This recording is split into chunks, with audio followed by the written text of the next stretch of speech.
আসসালামু আলাইকুম গাইস, দেশ এবং দেশের বাইরে যে যেখান থেকে ভিডিওটি দেখছেন আশা করি সবাই ভালো আছেন, সুস্থ আছেন। পরিবার নিয়ে আলহামদুলিল্লাহ আমিও বেশ ভালো আছি। তো নতুন আরেকটা ভিডিও নিয়ে সকাল সকাল তোমাদের মাঝে চলে আসলাম। আশা করি ভিডিওটা অনেক বেশি ভালো লাগবে। শুরু থেকে শেষ পর্যন্ত অবশ্যই দেখে নিও। দেখতে দেখতে কোনো জায়গায় একটু ভালো লাগলে প্লিজ আমার চ্যানেলটা সাবস্ক্রাইব করে দিও, লাইক কমেন্ট শেয়ার করো, আমার পাশে থেকো। আর অলরেডি যারা আমার পাশে আছো তাদেরকে অসংখ্য ধন্যবাদ আমার পাশে থাকার জন্য। এভাবেই আমার পাশে থেকো, আমাকে সাপোর্ট করো। আর অনেক ভাইয়ারা আপুরা আছে সাবস্ক্রাইব করে আবার আনসাবস্ক্রাইবার করে দেয়, ওদের উদ্দেশ্যে বলছি তোমাদের কারো ভিডিও দেখার দরকার নেই, কারণ তোমাদের মনে অনেক হিংসা। তো হিংসা রেখে কিন্তু এই লাইনে কারো আসার দরকার নাই। হিংসা যাদের মনে আছে তারা কখনোই এগিয়ে যেতে পারবে না, আর এগিয়ে যাওয়া কখনোই সম্ভব না। তো আজকে হচ্ছে জুমার দিন আর কি। তো অন্য দিন আমি জুমার দিন যেভাবে কাজগুলো করে থাকি আজকে কিন্তু ওভাবেই কাজগুলো করা শুরু করে দিয়েছি, যেহেতু আমার অভ্যাস জুমার দিন এইভাবে কাজ করা। তারপরে যত রোজা থাকছি আমার কিন্তু অনেক কষ্ট হইতেছে কাজগুলো করতে, তারপরও করে নিচ্ছি কষ্ট করে, কারণ আমার অভ্যাসটা তো পরিবর্তন করা সম্ভব না। তো এক এক করে আমি সবগুলো রুম সুন্দর করে পরিষ্কার করে তারপরে মুছে নিচ্ছি। তার মোছার পরে আমার ফার্নিচারগুলো একটু মুছে নিব। তো কয়েকদিন হয়ে গেল তো রোজা রাখতেছি, তার কারণে এত ভালো মতো ফার্নিচারগুলো মোছা হয় না। তো দেখছি ফ্রিজটা একটু ভালোই ময়লা হয়ে গেছে, তো ঘর টরগুলো মুছে এখন একটু ফ্রিজটা সাবান পানি দিয়া মাইজা পরিষ্কার করে নিচ্ছি। তো আমি যখন পরিষ্কার করা শুরু করি তখন দেখা যায় এক এক করে সবগুলাই পরিষ্কার করে নেই। এটা আমার একটা বদ অভ্যাস। আর একসাথে কিন্তু একে তো কাজ করা ভালো না, কষ্ট হয়ে যায়। তো তারপরও কী করার, যেহেতু ধরছি কাজটা করতে শেষই করে নেই, যেহেতু অনেকটা সময় আছে এখনও। তো খুব তাড়াতাড়ি ঘুম থেকে উঠে গিয়েছিলাম, ওঠার পরে দেখা যায় জিনিসপত্রগুলো পরিষ্কার করতে করতে তো গোসলের সময় হয়ে যাবে, গোসল করে নামাজ পড়ে নিব। তো আমি কিন্তু ফ্রিজের ভিতরটাতেও আলকলদ বিছায় রাখছি। তো এগুলো পরিষ্কার করে এখন উপরটা তো অনেক দিন হয়ে গেছে একটু মুছি না, দেখি ডিব্বাগুলোতে অনেকটা ধুলা পড়ে গেছে। তো এখন আবার নতুন বছর চলে এসেছে, এখন এই ডিব্বা দুইটাতে আবার মরিচ নিয়ে আসবো, আয়না রেখে দিব। তো মরিচ কিন্তু শুকনা মরিচ আমাদের অতটা খাওয়া হয় না, শুধু গরুর মাংস মুরগির মাংস যখন রান্না করি তখন শুকনা মরিচ ব্যবহার করি। আর আমি সম্পূর্ণ তরকারি কাঁচা মরিচ দিয়েই খাই, সব সময় কাঁচা মরিচের তরকারি খাই, শুকনো মরিচের তরকারি একদমই খাওয়া হয় না। তো উপরটা মোছা হয়ে গেছে, এখন সুন্দর মতো জায়গার জিনিসগুলো জায়গায় রেখে দিলাম। তো ভাইয়ারা আপুরা তোমাদের উদ্দেশ্যে বলছি, আমি যে কাজগুলো করি তোমাদের কাছে কেমন লাগে অবশ্যই কমেন্টে জানাবে, তাহলে আমার। তারপরে সাবান পানি দিয়ে পরিষ্কার করে তো নিলাম, এখন আবার স্প্রাইটা দিয়ে মুছলে দেখা যায় আরও ফকফকা দেখা যাবে। তো এই কারণে এই স্প্রাইটা দিয়ে আবার সুন্দর করে মুছে নিচ্ছি। তো আমি এটা দিয়ে ফ্রিজ আর গ্লাস মানে এগুলাই মুছে থাকি, আর টিভির। তো আমার টিভির গ্লাসটা কিন্তু আমি একদমই মুছতে ভয় পাই, কারণ একবার নাকি আমি টিভির গ্লাস এরকম মুছতাম আর ডিসপ্লে চলে গেছিলো আমার একটা টিভির। তো এই কারণে আমি কিন্তু টিভি একদমই ধরি না। তোমাদের ভাইয়া বলে তুমি টিভি একদমই মোছামুছি করবা না, আবার যদি টিভি নষ্ট হয় তাহলে তোমার দেখি নামো। তো আমি এই ভয়ের কারণে আর টিভি মুছতেই যাই না। ভাইয়ার আপুরা কি বলবো। তো এখন এক এক করে এই গ্লাসগুলো, ফ্রিজটা মোছা হয়ে গেছে, তারপর এখন শোকেসের গ্লাসটা একটু মুছে নিচ্ছি।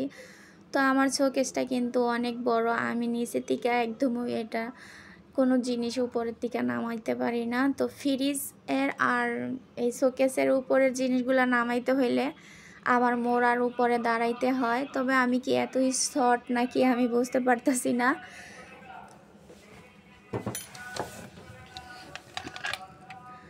তারপরে আমার এই যে মোছামাছির কাজগুলো কমপ্লিট করে নিলাম।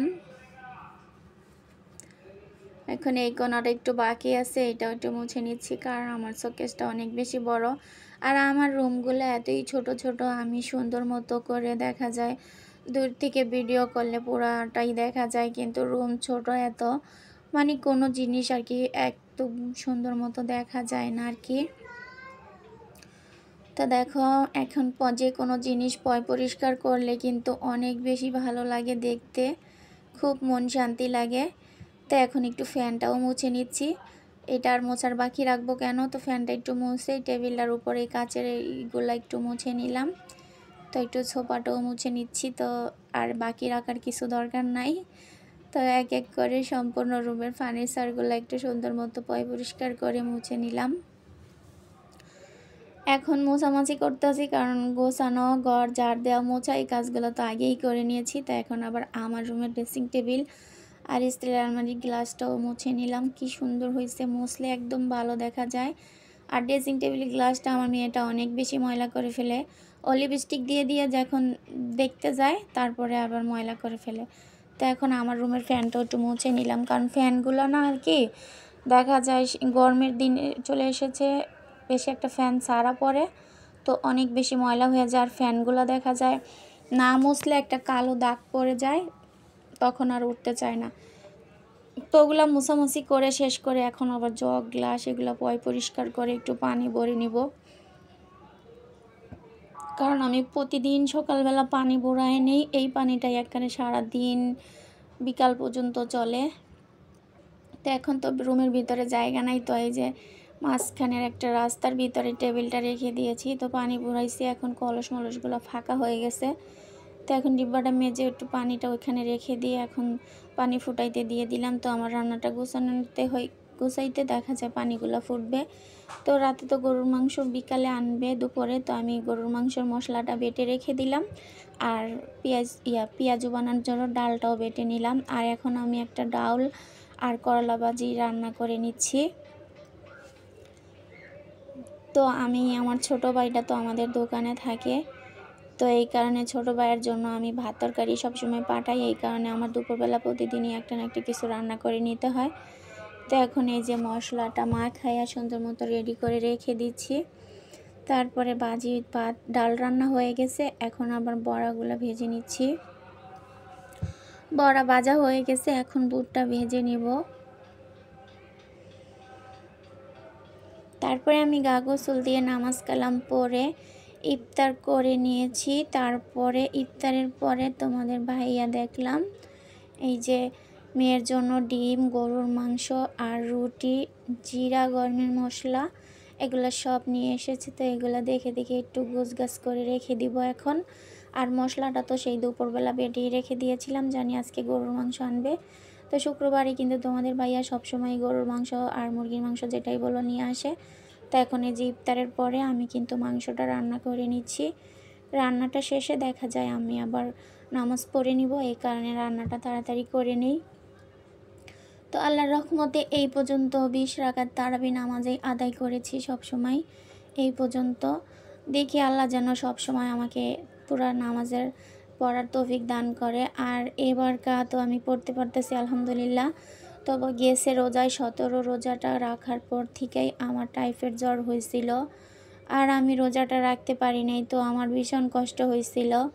তো এবার আমার জন্য দোয়া করবেন ভাইয়ার আপুরা, আমি যেন সবগুলো রোজা রাখতে পারি, আর আপনারাও রাখার চেষ্টা করবেন। তো এই যে এখন রান্নাটা করতেছি। তো ভিডিওটা আজকে এই পর্যন্তই ছিল। সবাই ভালো থাকবেন, সুস্থ থাকবেন, আল্লাহ হাফেজ।